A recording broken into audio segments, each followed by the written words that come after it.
Bu Jönököy ile şartı. Bu şartını biz kullanıyoruz. Gerekli boyumga. En Jönököy ağır işti jengil kılık için.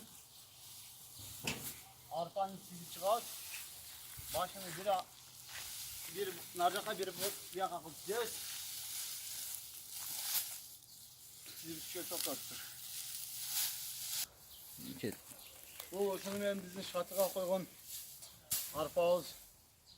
Ne bizge gerekli boyum bitti.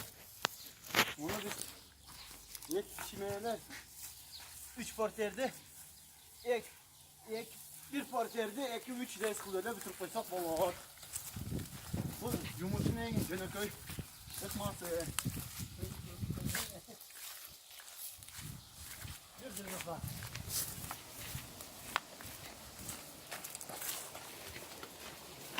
Altını 100 metre geçen götürsünler bol olur.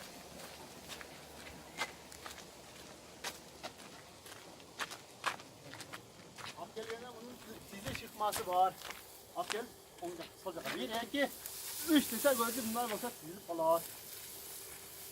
Tatını cerkeye koy ikinci reis Jönököy.